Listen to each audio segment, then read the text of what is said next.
Donc bonjour à tous, merci d'être venus sur ce webinaire consacré à l'ingénierie financière qui rentre dans le programme de l'animation des animations énergie de Nantes Métropole RSE. Euh, Juste les consignes du webinaire avant que nos intervenants présentent leur sujet. Donc, les caméras et les micros sont coupés volontairement. C'est nous qui avons la main dessus. Si vous voulez poser des questions, je vous invite à le poser dans l'onglet questions-réponses que se trouve en bas sur la bande sur le bande de menu. C'est plus simple que dans le chat parce que dans le chat, il y a la discussion file et on peut passer à côté. Donc, ce webinaire sera enregistré et disponible en replay sur la chaîne d'Alizé. On vous enverra en plus avec la présentation le lien de ce webinaire dans les prochains jours. Donc, le déroulé de ce webinaire, il y aura une introduction de Pierre-Yves Legrand, président de Novabuild, sur le contexte général. Et ensuite, nous accueillons Amélie Poncin de la BPI France, qui présentera justement les actions de la BPI. Donc, ça durera une vingtaine de minutes. Ensuite, Michael Vaucher de la société Helio, qui est un délégataire C2E, nous présentera aussi les principes des certificats d'économie d'énergie, qui sont aussi un facteur important et des éléments importants dans la rénovation thermique et performante des bâtiments. Et ensuite, on laissera un temps à peu près de 10 minutes sur de questions-réponses. Juste un petit rappel sur la RSE à Nantes Métropole. En fait, Nantes Métropole a développé cette démarche depuis quand même pas mal d'années. Euh, Cette animation rentre aussi dans la démarche RSE de Nantes Métropole. La plateforme RSE, une des premières plateformes en France et en Europe à être en place. Et elle permet aussi aux entreprises de s'engager vers une économie plus soutenable de notre territoire. C'est le principe de la RSE. Dans le métropole, elle a quand même identifié 32 enjeux RSE sur le territoire, dont 10 qui sont prioritaires, qui donneront lieu à des actions publiques plus importantes. Ça, vous pouvez trouver tout ça sur le site de Nantes RSE, Nantes Métropole RSE.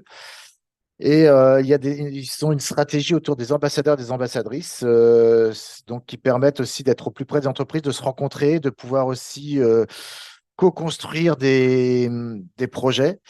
Et je vous invite à justement aller à prendre contact avec Nantes Métropole, avec vos développeurs économiques, avec les responsables des services économiques de Nantes Métropole et à devenir ambassadeur RSE. Il y a un parcours, et c'est des rencontres. Elles sont pas, il y en a deux, trois dans l'année. Et puis il y a le grand rendez-vous des engagés qui va se dérouler sur 2 jours, le 29 et le 30 avril prochain. Donc là où c'est des rencontres entre professionnels. Donc, du coup, je laisse la main à Pierre-Yves pour son introduction. Bonjour à toutes et à tous. Merci Sylvain. Alors, je me présente Pierre-Yves Legrand, je suis directeur de Novabuild, hein. Il y a une petite différence entre un directeur et un président dans les associations. Pardon, C'est que excuse-moi. le directeur est payé pour son travail, alors que le président est bénévole. Il y a d'autres différences aussi. Alors, un petit mot sur Novabuild, qui on est. D'abord, vous l'avez vu dans la présentation de Sylvain, on est partenaire d'Alizé, de Nantes Métropole, notamment sur le dispositif éco-énergie tertiaire, mais plus largement, dire que Novabuild, c'est une association qui fédère et mobilise les acteurs de la construction, de l'immobilier et de l'aménagement au Pays de la Loire. Alors pourquoi est-ce qu'on fédère et mobilise ces acteurs de la construction? On a deux rôles. Le premier, c'est le changement des mentalités pour un changement des pratiques. Et donc là, aujourd'hui, je vais un petit peu vous parler de changement des mentalités. Je sais que tout à l'heure, on a une conférence, deux conférences plutôt sur la question des finances, mais on aime bien à Novabuild essayer de placer tout ça dans un certain contexte. On a une réglementation, le dispositif éco-énergie tertiaire, beaucoup de choses qui peuvent être vécues comme des contraintes, et c'est intéressant de revoir quel sens on peut y mettre. Et nous, on y voit presque une nouvelle philosophie à partager. On appelait ça le faire avec l'existant plutôt que de se dire que on est juste à favoriser la rénovation. Je pense que vous voyez là maintenant le partage d'écran. Donc cette philosophie, cette métamorphose, vous voyez le terme de métamorphose, en fait, on s'est replongé un petit peu dans les mots et on s'est dit, mais à quel moment il est apparu? Il est apparu très fortement dans les années 60 quand Edgar Morin a publié La métamorphose de Clausewetz. Et qu'est-ce qu'il racontait, notre ami Edgar Morin à l'époque? Il racontait l'arrivée de la modernisation dans un village bigoudin. Donc, c'est pas très éloigné de nous. On peut euh, comprendre un petit peu ce qui se passait. C'est arrivé du formica dans les cuisines à la place de la cuisine de grand-mère. Il restait juste à un endroit, là, l'horloge de grand-mère. On sait plus trop si on la remontait, on la remontait pas. Et surtout, ce qui s'est installé à ce moment-là, c'est une mentalité de se dire le neuf, c'est mieux. Et en fait, c'était nouveau. On pourrait dire c'est même très nouveau, ou voire c'est plutôt la position aujourd'hui de Novabit, c'est une sorte de parenthèse dans le temps depuis les années 60 et on pense que cette parenthèse, soit elle doit être fermée, soit il faut qu'on la ferme, de dire que le neuf c'est mieux. Parce qu'il n'y a pas de neuf sans déchets. Le BTP produit 227 millions de tonnes de déchets par an. On est le premier producteur avec 2 tiers des déchets. Et notre idée, c'est de se dire, plutôt que de produire des déchets constamment, essayons de valoriser l'ancien. Alors, comment est-ce qu'on peut valoriser l'ancien? Je vais vous donner quelques petites pistes et c'est là-dessus que on travaille. Je vous disais, c'est presque philosophique, mais en fait, c'est ce qui donne du sens à tout ce qu'on fait. Le premier, on s'est dit, tiens, mais en fait, il faudrait qu'on arrive à sublimer l'ancien. Et c'est là qu'on est allé chercher quelque chose qui s'appelle le kintsugi, qui est cette technique japonaise de recoller des morceaux d'une céramique qui a été brisée. Et avec quoi on le recolle? Avec ce qu'il y a de plus précieux, avec de l'or. Et on aimerait de se dire qu'on va aller sublimer l'ancien par la rénovation, par la réhabilitation. Et ce qu'on va y mettre, par exemple les matériaux biosourcés, ben c'est notre or à nous. C'est-à-dire qu'on ne sait pas simplement remplacer, mais c'est transformer, adapter. Ça, première chose, donc sublimer. Deuxièmement, c'est l'entretien. Vraiment, c'est un point essentiel. Ça va toucher l'économie de la fonctionnalité. Tout à l'heure, on va voir la Banque publique d'investissement qui va intervenir. Il y a cette question de l'économie de la fonctionnalité est soutenue par de nombreux organismes. Et on pense que derrière cette économie de la fonctionnalité, pour nous, il y a le commissioning, il y a l'entretien des ouvrages. On voit bien sur les dispositifs éco-énergie tertiaire, le principal problème, c'est qu'on a des bâtiments qui sont là depuis 50 ans et qu'on a quasiment sur lesquels on n'a pas remis de la valeur. Donc cette question de valoriser l'exploitation des bâtiments, et c'est un sujet essentiel, on pense même, nous, à terme, que c'est les exploitants qui vont piloter la filière, alors qu'aujourd'hui, c'est plutôt les gens qui construisent du neuf. Donc je vous ai dit sublimer, entretenir. Troisième point, rénover. Rénover, rénover, rénover. Il faut que ça devienne, on parle de massification de la rénovation, on n'y est pas encore. Il faut qu'on pense toujours rénovation avant quoi que ce soit. Tiens, j'ai besoin de construire un bâtiment neuf. Et si tu rénovais avant? De penser rénovation avant de pas se penser à nouveau, c'est une différence de nature fondamentale. C'est pas simplement un peu de rénovation en plus. Aujourd'hui, c'est 50% du marché de la construction. Ça doit être beaucoup plus demain. Quatrième point, améliorer. Il n'y a pas de rénovation sans amélioration des conditions de vie des personnes. Alors, je dis conditions de vie parce qu'on peut parler de logement, mais dans le tertiaire ou dans les bâtiments industriels, il y a des conditions de vie. Il faut penser aux personnes. Il n'y a pas de rénovation sans améliorer la situation. Pour les personnes qui vivent, les ménages les plus modestes, mais aussi améliorer par exemple la qualité de l'air, la lumière naturelle, le confort thermique, l'impact sur la santé mentale, les espaces verts. Euh, Toute rénovation doit être conçue comme une amélioration de ce qu'il y avait avant. Et puis, dernier point, j'ai dit à Sylvain que je serais court, donc j'en suis à mon cinquième, c'est d'accepter la complexité. Vous allez avoir tout à l'heure des propositions financières, peut-être que vous allez vous dire, waouh, ah bah, c'est un peu compliqué pour s'y lancer. Financièrement, il y a de l'ingénierie financière à mettre, donc ça c'est un coût, l'ingénierie financière. Et ben c'est pas fini. Il y a plein d'autres choses beaucoup plus complexes et je dis pas plus compliqué. Plus complexe, ça veut dire qu'en plus, c'est vivant, c'est mouvant, c'est des nouvelles interactions, des nouvelles connexions. Par exemple, prenez le réemploi. Le réemploi dans la rénovation, il y a quelque chose de logique. Mais le réemploi, c'est plein de surprises. Ça fait appel à l'intelligence des personnes. On ne peut pas réemployer une ancienne charpente comme une charpente neuve. Et donc tout ça, toutes ces transformations-là, si les gens vous disent ça va être plus compliqué qu'avant, donc je n'ai pas envie de le faire, Nous, on a envie de dire, c'est plus compliqué qu'avant, donc ça fait appel à l'intelligence et pas l'intelligence artificielle, nos intelligences à nous pour pouvoir y aller.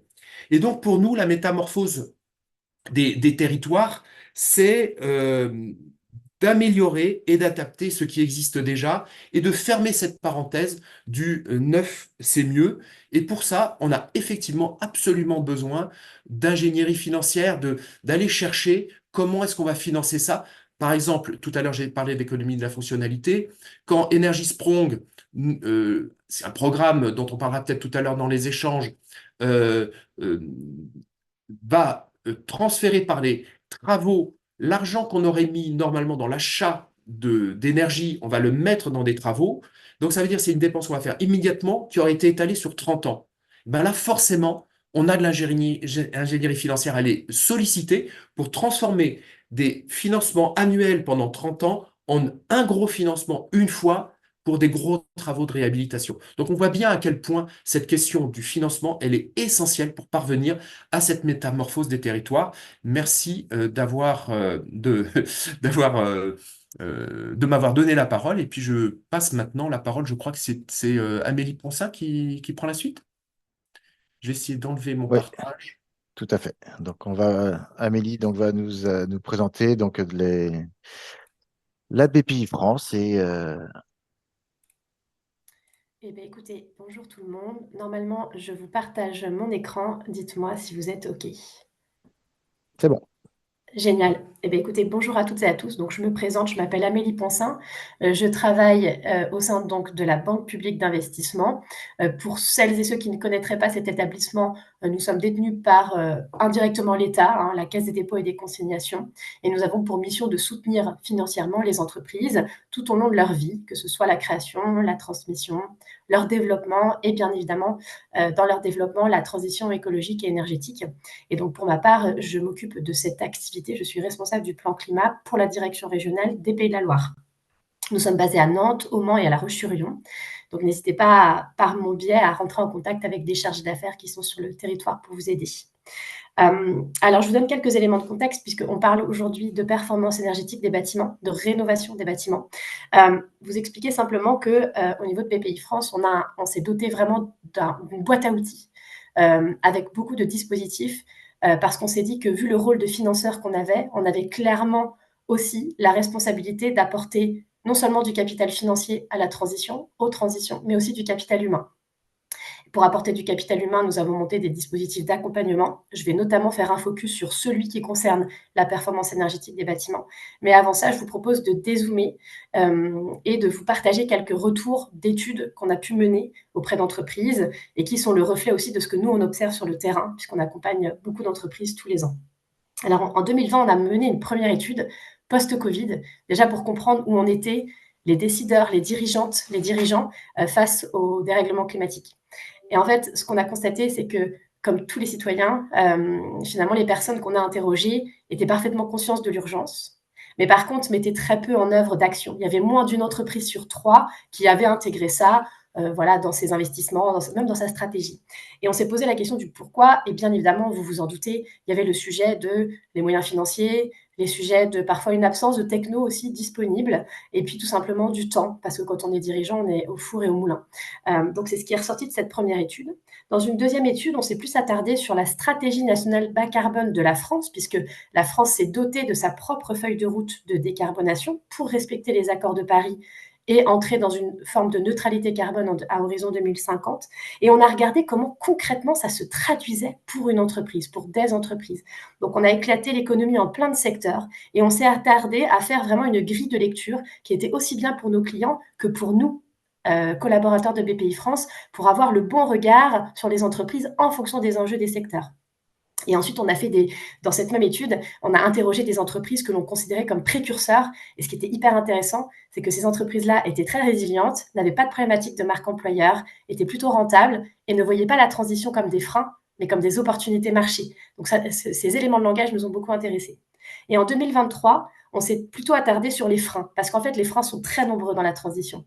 Et ce qui ressort, et tout est dans le titre de cette dernière étude, des petits pas au virage stratégique, à date, on peut dire qu'on est dans les petits pas, dans le bon sens du terme. Les entreprises vont élaborer un bilan carbone, travailler sur peut-être acheter un matériel moins énergivore, remplacer des anciens éclairages par des LED, progressivement changer de véhicule thermique versus électrique. Donc ce sont tous ces petits gestes qui sont importants, qui sont une première entrée dans la transition, mais clairement qui ne sont pas suffisants. Les virages stratégiques. Donc tout à l'heure, il a été mentionné l'économie de la fonctionnalité, l'économie circulaire, tous ces changements de paradigme et ces changements de modèle d'affaires seront nécessaires et seront indispensables, pour atténuer le réchauffement climatique, mais également pour s'adapter à un monde qui change et à des raréfactions des ressources, par exemple. Donc voilà, il reste un grand chemin à parcourir et on se heurte un peu à un délai d'apprentissage. Nous sommes donc dans les petits gestes pour passer les virages stratégiques. On voit que les évolutions réglementaires vont aider, les grands donneurs d'ordre vont aussi aider à ce que tout le monde joue avec les mêmes règles du jeu et que les entreprises qui sont mieux disantes d'un point de vue environnemental n'aient pas l'impression de se tirer une balle dans le pied parce qu'il est très difficile de répercuter le coût de sa transition dans le prix de son produit et de son service. Donc voilà, on a analysé tout ça dans cette étude et on est arrivé à la conclusion que clairement, il fallait que les entreprises soient accompagnées, il fallait casser la solitude quelque part des dirigeantes et des dirigeants et c'est ce qu'on essaye de faire au travers de notre offre. Après un peu cet état des lieux, donc simplement vous donner des grands ordres de grandeur, ça fait beaucoup d'argent, les montants n'ont aucune importance. C'est juste pour vous expliquer qu'on s'est doté de fonds qu'on a été chercher auprès de l'ADEME, qui est un partenaire hyper important, auprès de l'État français, mais aussi de l'Europe, pour constituer des fonds dédiés aux entreprises sur les sujets. On a un premier paquet qui a été déployé entre 2020 et 2023, c'est plusieurs dizaines de millions d'entreprises accompagnées, et qu'on réenclenche une perspective 2024-2028. C'est susceptible de bouger parce que vous n'êtes pas sans savoir que l'État travaille sa feuille de route budgétaire, mais clairement, nous avons des dispositifs intéressants et des aides à aller chercher pour les entreprises et des financements associés. 3 grands piliers au niveau de BPI France sur le fait de travailler avec les entreprises sur cette thématique de la transition énergétique. Il y a le volet, je vais commencer par le dernier, de soutenir les énergies renouvelables. Sans surprise, nous sommes parmi d'autres établissements bancaires un financeur important de projets en photovoltaïque, en éolien, en biomasse, etc., en hydroélectricité, etc., etc. Ce sont des projets très capitalistiques qui demandent beaucoup de fonds. Sans surprise, on a un gros savoir-faire là-dedans depuis plusieurs années déjà. Donc, c'est un des piliers du plan climat, mais ce n'est pas le seul. Il y a aussi ce deuxième pilier qui est de dire, on a des entreprises qui sont des entreprises qui proposent des technologies ou des offres ou des low-tech parfois, qui vont dans le sens de la transition et qui vont aider les utilisateurs de leurs produits et de leurs services à se mettre en transition. On appelle ça des offreurs de solutions. Par exemple, une entreprise qui développe des matériaux biosourcés, une autre qui va proposer une application qui va mettre en relation des gens pour du covoiturage. Tout ça, on va estimer que ce sont des offreurs de solutions. Ils vont aider les autres à se mettre en transition. Ceux-là, on les soutient par du financement, par des aides à l'innovation pour grossir et pour aider à déployer et à se développer. Et puis le dernier pilier, et c'est donc le premier dans le schéma, qui pour moi est le plus touchy, et c'est celui sur lequel on passe plus de temps, c'est de prendre les entreprises qui ne sont pas du tout natives de la transition, un commerçant, un artisan, une entreprise dans l'agroalimentaire, un transporteur, une boîte du BTP, et à les mettre en transition, c'est-à-dire à leur proposer du capital humain et du capital financier pour les aider à se mettre en transition. Le schéma fait peur, retenez juste l'essentiel. Il y a un continuum dans notre logique d'accompagnement. Les entreprises ont besoin et de capital humain, c'est ce qu'on fait au travers de l'activité accompagnement, de capital financier, c'est ce qu'on fait au travers du financement, et elles ont besoin d'exemples, elles ont besoin de trajectoires, elles ont besoin de contenu, c'est ce qu'on fait via ce qu'on appelle la communauté du coq vert, qui regroupe des entreprises engagées dans la transition et qui montent, et elles ont un peu une lampe torche sur le front et elles montent un peu la voie en guise d'exemple. Voilà. J'ai volontairement mis en jaune, surligné la partie accompagnement pour vous en faire un petit focus. Pareil, cette slide n'est pas jolie, c'est une plaquette commerciale, mais vous l'aurez après dans le support. Il existe plusieurs dispositifs d'accompagnement, de conseil en fonction de la maturité de l'entreprise. La thématique d'aujourd'hui, ça concerne la performance énergétique des bâtiments. Je vais donc vous faire un focus là-dessus. Mais pour toutes les entreprises qui nous écoutent, sachez qu'il existe plein d'autres thématiques que la performance énergétique, l'éco-conception, le bilan carbone, l'analyse de flux, l'approche CSRD, donc cette évolution réglementaire qui va concerner les plus grandes entreprises, etc. Alors, on rentre vraiment dans le vif du sujet. BPI France, établissement financier qui propose donc du capital humain. Ce n'est pas nous qui prodiguons les conseils. Nous allons chercher des cabinets, vous allez en entendre un tout à l'heure, spécialisés que l'on a habilités et qu'on va envoyer chez vous, entreprise, pour vous aider à écrire une trajectoire. En l'occurrence, le DIAG qui parle de performance énergétique des bâtiments, c'est le DIAG Perfimo. Il est dédié finalement à réussir pour une entreprise à se mettre en ligne avec le dispositif éco-énergie tertiaire, ou appelé décret tertiaire. Ça va vous être détaillé tout à l'heure, mais l'idée, c'est de voir quels sont les scénarios de cette réglementation, décret tertiaire, et de chiffrer finalement quels vont être les investissements nécessaires pour mettre le bâtiment en question, votre bâtiment, en conformité. Donc, c'est évidemment une analyse des consommations énergétiques, de l'isolation, etc., de la résilience aussi du bâtiment, et le chiffrage selon les scénarios et les besoins de réduction de consommation d'énergie qu'il va falloir mener, c'est CAPEX qu'il va falloir mettre sur la table pour mettre le bâtiment en conformité. Donc ça, c'est le livrable. Le livrable, c'est vraiment une feuille de route détaillée, scénario par scénario. Ça s'adresse aux PME, aux ETI, pourquoi pas à des grands groupes. L'idée, c'est quand même évidemment d'être propriétaire de son bâtiment ou crédit preneur, si c'est un crédit bail. Plutôt sur le territoire français, ça paraît logique. Et donc, l'accompagnement, on a mis que ça dépendait de la complexité du site à étudier parce qu'il y a des bâtiments qui sont finalement assez faciles à auditer d'un point de vue énergétique, d'autres bâtiments qui sont un peu plus complexes. Donc, on se réserve le droit d'une durée entre 3 et 6 mois, évidemment en fonction de la complexité. Peut-être quelques précisions sur les étapes. Ça commence évidemment par un état des lieux, un bilan énergétique, la définition des objectifs, comme je vous l'expliquais, le programme d'amélioration, la restitution, et c'est le mot sensibilisation que j'aime bien, parce que le consultant qui vient chez vous, il va travailler aussi à vous former, à vous sensibiliser, voire à embarquer avec vous des collaborateurs dans ce projet. Donc, il y a vraiment aussi ce volet de partage d'informations et de montée en compétence de l'entreprise qui souscrit à ce diag. Le prix, il est fonction, là aussi, de la complexité du site, de la taille de l'entreprise. Donc, 3 à 17 000 euros, c'est une fourchette extrêmement large. En fait, il ne faut pas hésiter à nous demander de chiffrer. Nous, on a des partenariats après avec les cabinets de conseil. Donc, voilà, on a une grille assez détaillée. Mais il ne faut pas hésiter à nous solliciter pour avoir une idée du coût. Et donc, je vous ai mis l'ensemble des liens, si ça vous intéresse, évidemment, pour aller creuser. Le mieux, c'est toujours de passer par une personne. Donc, vous avez tous mes contacts dans la présentation. Je vous ai parlé d'accompagnement avec un focus sur le Perfimo, donc le diag performance énergétique des bâtiments. Je vais maintenant faire un petit focus sur le financement. Une fois que l'entreprise a sa feuille de route et qu'elle sait exactement quel CAPEX elle doit mettre sur son bâtiment pour le mettre en conformité, en ligne avec le décret tertiaire, nous pouvons évidemment financer, et c'est notre métier premier, les travaux nécessaires à cette feuille de route. J'ai pas mis beaucoup de détails parce qu'en fait, c'est hyper en fonction d'eux.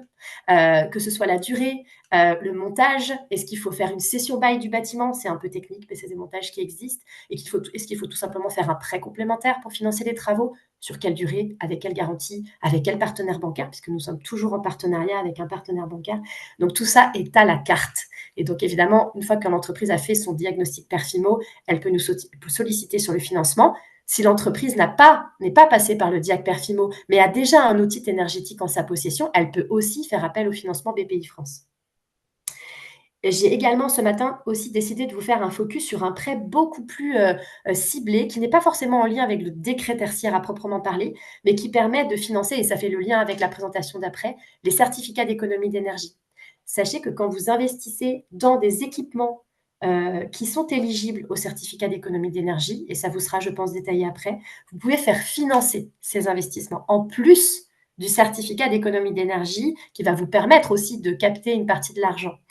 C'est donc un prêt qui n'est pas affecté, donc on peut y mettre un peu de besoin en fonds de roulement, un peu de trésorerie, sur une durée qui va entre 2 et 7 ans, dans lequel on peut intégrer une période de différé de remboursement. Le message derrière tout ça, et donc je n'ai pas précisé, mais c'est un taux peu ou prou de marché en fonction de la durée. L'intérêt de tout ça, et c'est le message principal que je veux vous passer, c'est que quand vous investissez sur de la performance énergétique, ne piochez pas dans votre trésorerie. Votre trésorerie, elle est précieuse à votre exploitation. Vous avez des délais de paiement, vous avez des stocks et il y a des crises aussi. Donc, il y a des à-coups sur cette trésorerie. Réservez-la au court terme et tout ce qui est moyen-long terme, faites-le financer. Ne piochez pas, n'auto-financez pas. C'est vraiment pas la meilleure idée à faire. Gardez cette trésorerie si précieuse pour le quotidien. Je pense avoir été au bout de l'explication. Je vous ai mis l'ensemble des liens utiles et évidemment, je suis à votre entière disposition pour des compléments qui vous sembleraient nécessaires. Merci Amélie.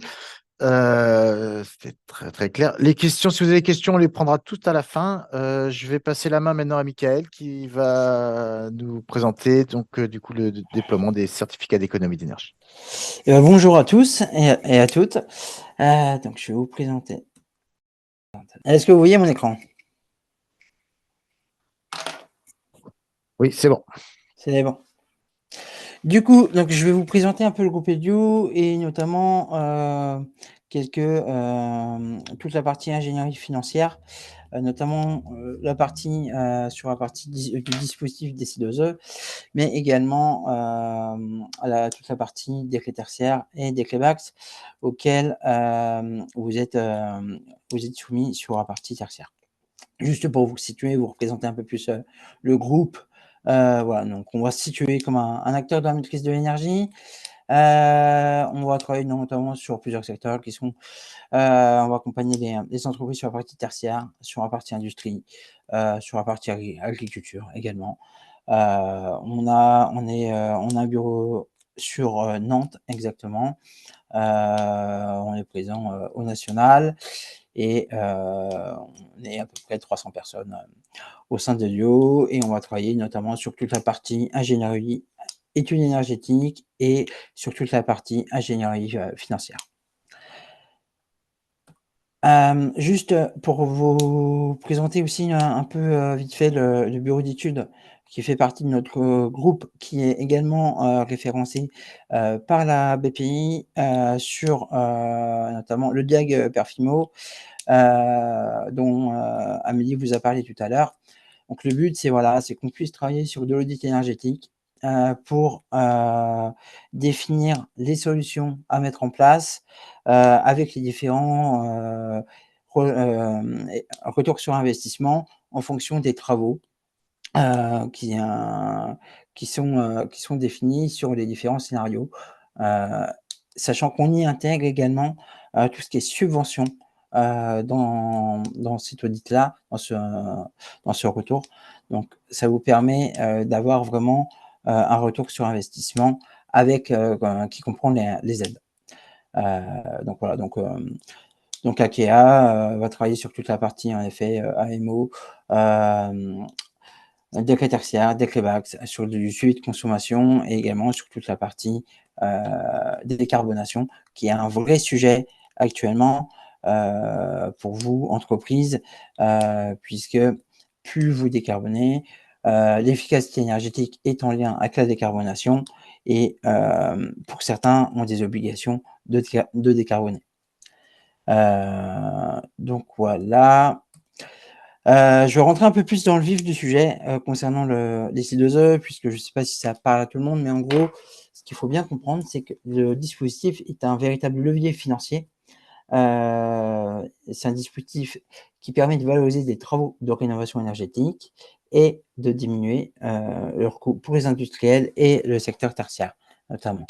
Le dispositif des C2E va reposer sur une obligation qui est faite par les pouvoirs publics aux fondeurs d'énergie, afin de réaliser ou inciter à la réalisation d'économies d'énergie. En gros, l'État va fixer un objectif d'économie d'énergie spécifique à chaque entreprise, qu'on va appeler obligé.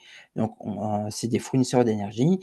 On va reprendre les Total, Engie, EDF, Carrefour, les Leclerc et autres. Sous peine d'avoir des sanctions, donc une pénalité financière dans le cas où ils n'atteignent pas leurs obligations, et c'est ce qui va donner donc une valeur marché au dispositif.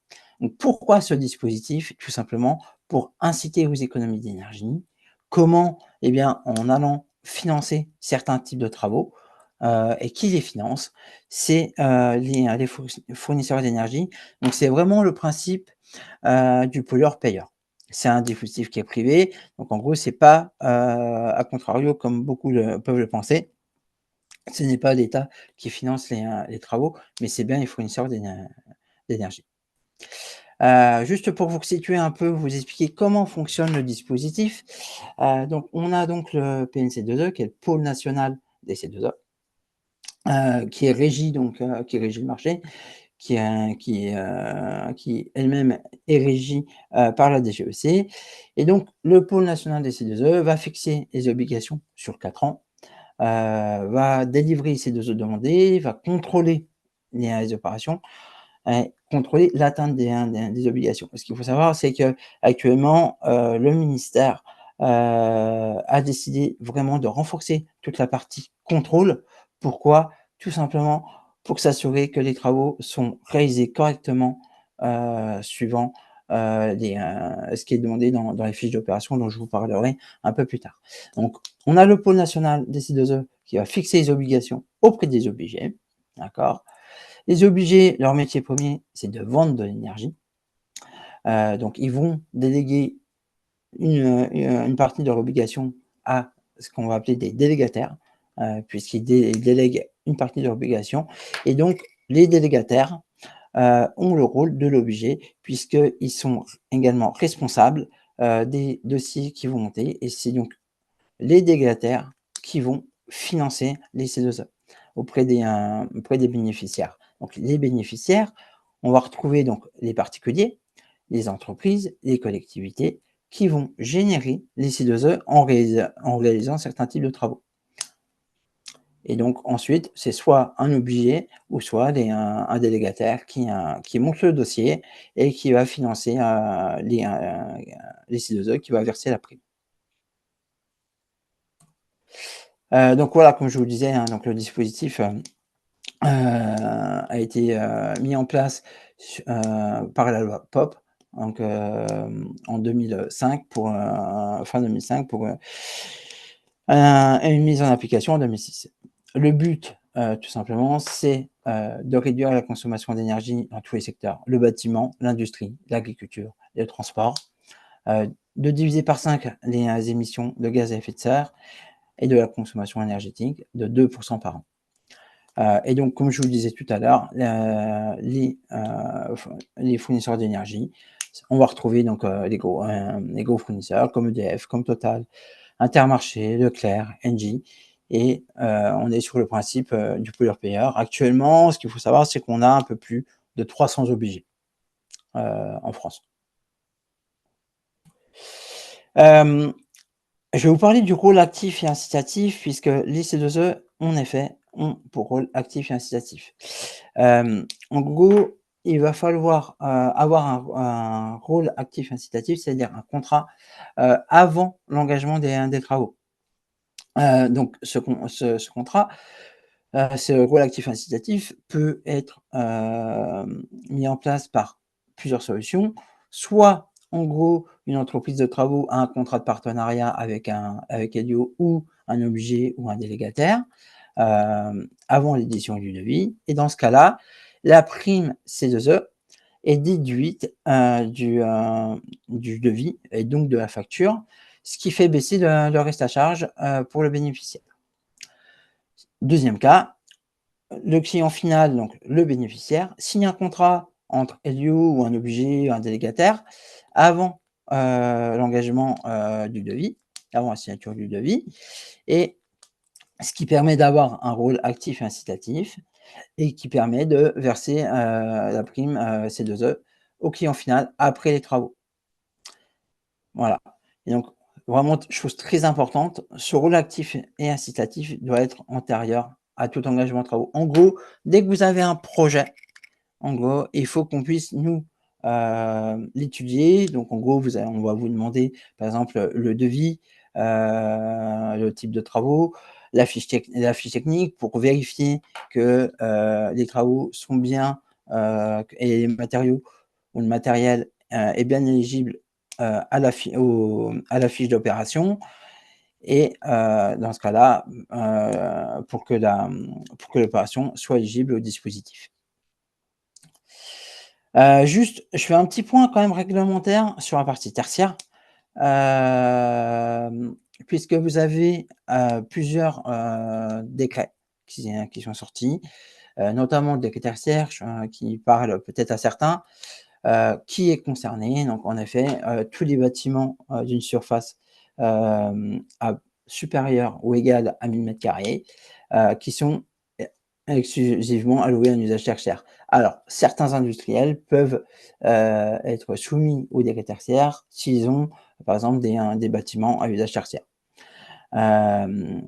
Ensuite, on a tout ce qui est locaux partiellement tertiaires, donc ce que je vous disais, et des ensembles de bâtiments qui sont situés sur un même site ou une unité foncière dès lors qu'ils hébergent des activités tertiaires sur une surface cumulée de 1000 m².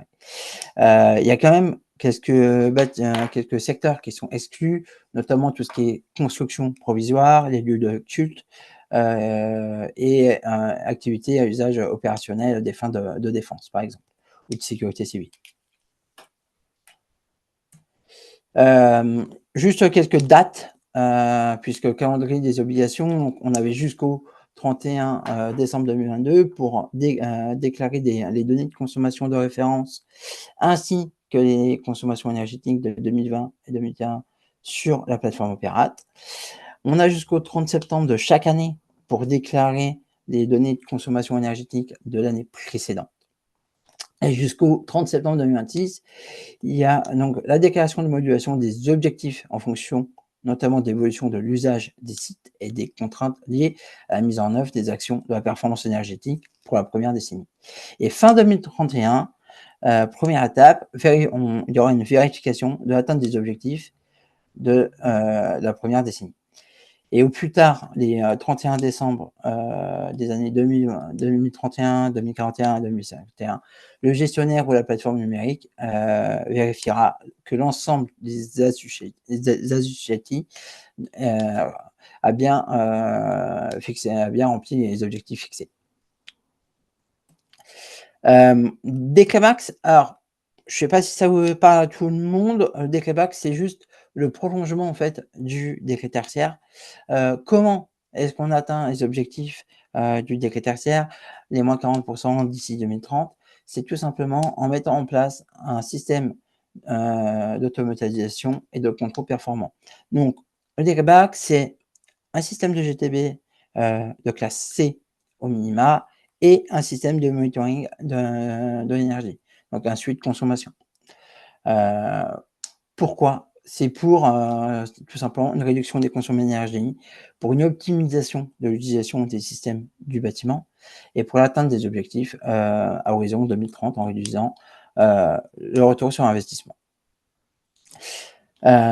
Quelques dates également, puisque le décret max pour les bâtiments ayant une puissance, une puissance nominale de système CVC égale ou supérieure à 290 kW, ces bâtiments-là doivent être équipés d'un système BACS au plus tard au 1er janvier 2025, ou alors pour les bâtiments équipés d'un système de 70 kW au niveau CVC, c'est 2027. Alors, actuellement, il y a eu des petites études au niveau du GMELEC, par exemple, ou de l'Alliance BACS, pour savoir quel pourcentage de bâtiments étaient conformes des BACS.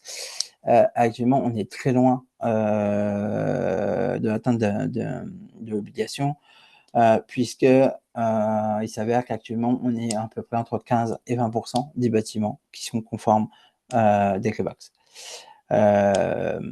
Donc voilà, donc il y a des financements, je vais vous en parler un peu tout à l'heure sur cette partie-là, sur la mise en place d'un système de GTB.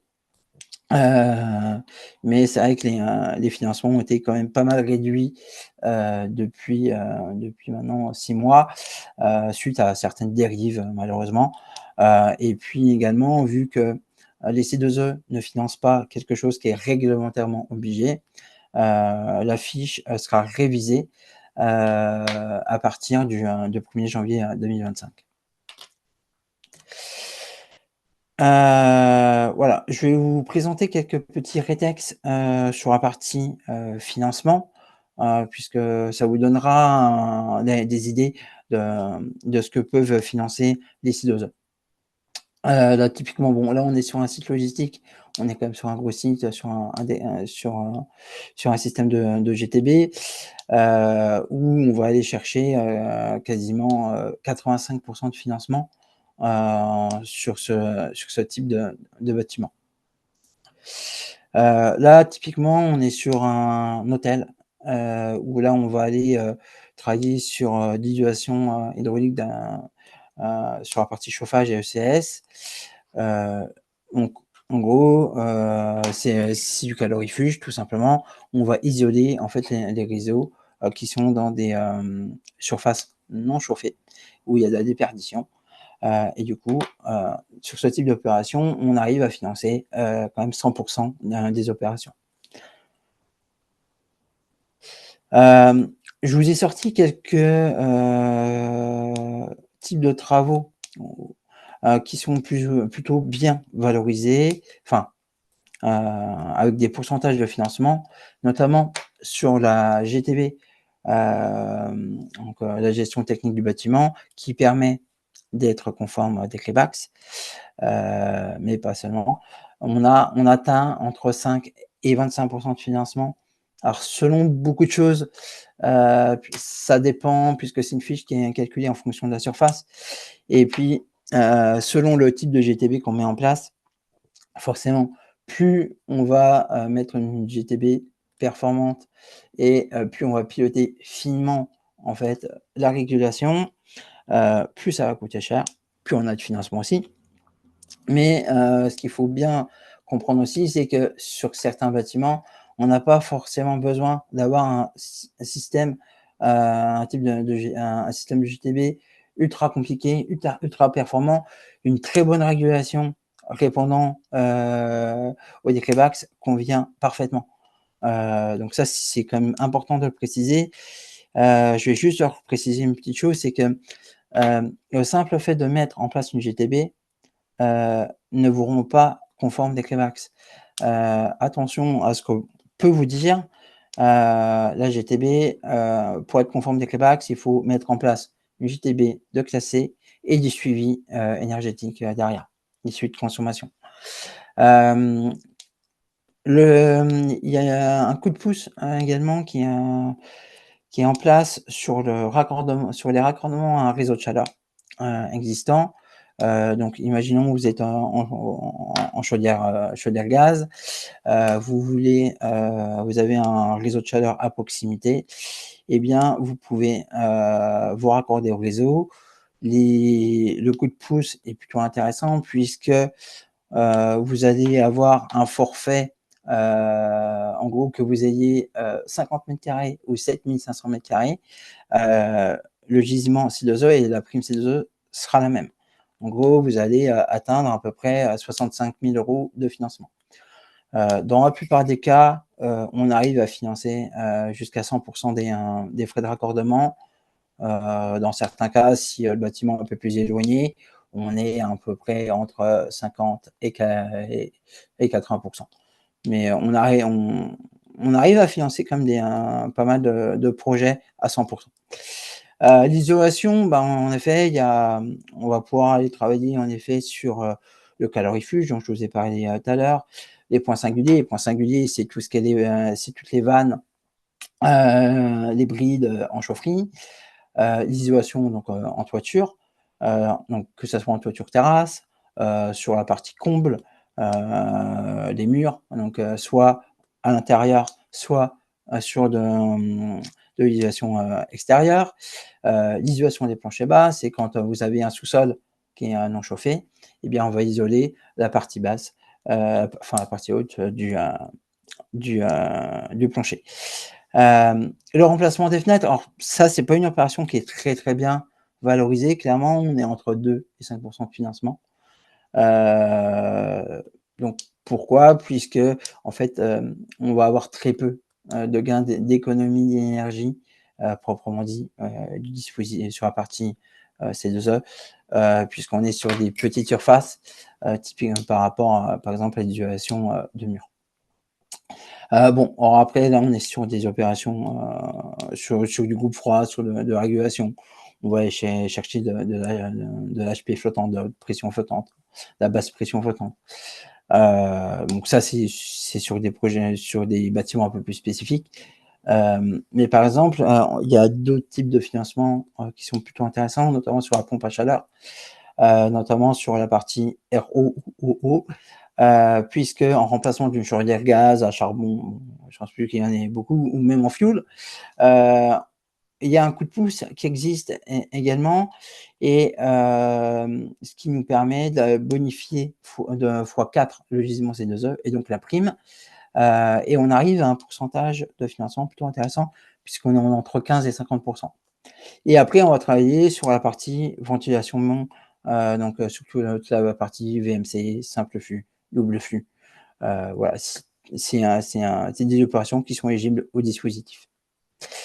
Un autre petit cas, ça vous donne un exemple de financement sur la partie lors d'une rénovation d'une école, mais ça peut s'adapter très bien sur un bâtiment tertiaire privé, ou alors on a un bouquet de travaux, on va travailler sur l'isolation des combles, et ben on va aller chercher une prime de 14 000 €, on va financer entre 13 et 57%.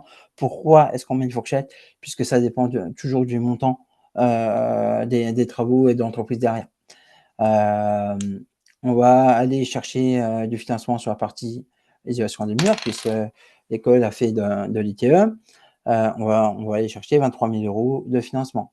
Là, pareil, on est entre 10 et 43% de financement. Sur l'isolation de plancher, dont je vous ai parlé tout à l'heure, on est entre 10 et 40 et 50%. Les remplacements de menuiserie, comme je vous le disais, c'est très mal financé.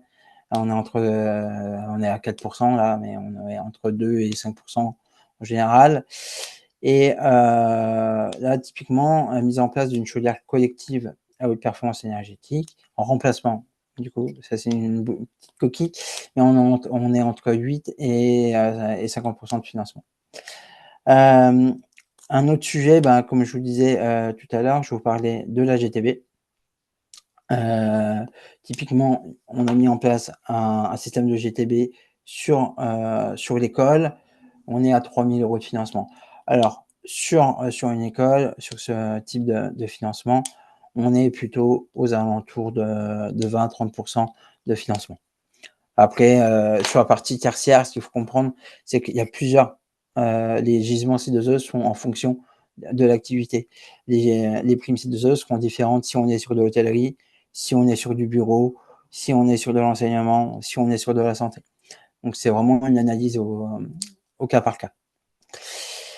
Je vous reparle vite fait du coup de pouce chauffage, puisque c'est quand même très important. Depuis le 1er septembre 2022, en effet, le ministère a choisi de mettre en place un coup de pouce, notamment dont je vous ai parlé, sur la partie réseau de chaleur, lors de remplacement de chaudière gaz par de la pompe à chaleur. Pourquoi? Tout simplement pour faire face aux problèmes d'approvisionnement d'énergie qu'on avait eu en 2022 par rapport à la guerre en Ukraine, et également pour développer donc les ENR et pour décarboner tout simplement, et pour être beaucoup moins dépendant des énergies fossiles tout simplement. Donc voilà, donc en gros on a deux fiches C2E. Donc pour la partie tertiaire, ça sera la BAT TH127, qui est le raccordement d'un bâtiment tertiaire à un réseau de chaleur. Donc en gros, les opérations doivent être engagées au plus tard au 31 décembre 2025 pour l'instant, et terminées au 31 décembre 2026. Mais on vous enverra la présentation parce qu'il y a pas mal de choses. Donc, comme je vous disais tout à l'heure, qu'on ait 50 mètres carrés de bâtiment tertiaire ou 7500 mètres carrés, on a la même prime, le même montant, le même gisement C2E, et donc la même prime. Donc voilà, donc juste une petite chronologie d'une opération. Comment ça se passe? Donc, avant de démarrer des travaux, vous envoyez donc une demande de cotation, ce qui nous permet d'analyser en gros vos travaux, vérifier que les travaux que vous avez prévus sont éligibles, et notamment le matériel ou les matériaux. On fait des préconisations, on évalue la prime C2E.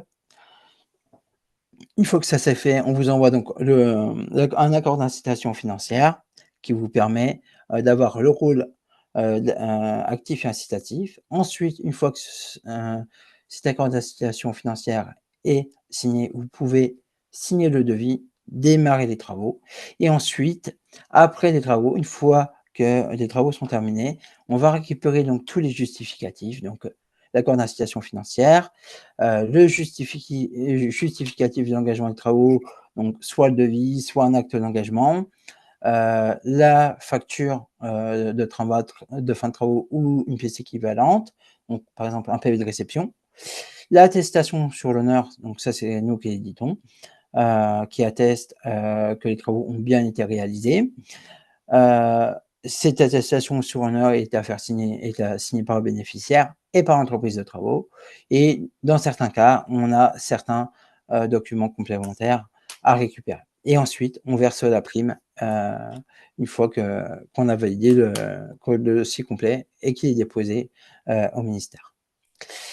Donc voilà, c'était la même chose. Donc ça, c'est le petit mode opératoire. Donc pour le montage du dossier, on a besoin de l'AIF, de l'accord d'incitation financière, de l'acte d'engagement, de la facture et de l'AH qui est sous ces formes-là. Voilà pour moi.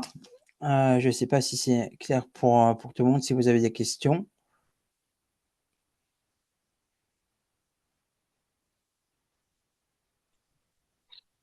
Oui, alors merci Mickaël pour cette présentation. Merci à Amélie aussi et à Pierre-Yves. Si vous voulez poser des questions, on a donc l'onglet questions-réponses. Pour l'instant, il n'y a aucune question qui apparaît. On va attendre 2-3 minutes.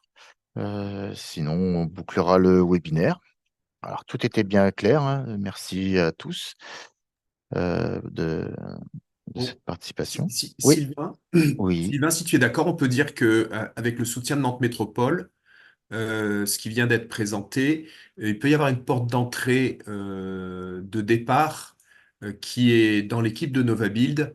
On a un accompagnement donc sur le territoire de Nantes Métropole pour les personnes qui ont besoin de débroussailler et se poser les premières questions et ensuite orienter.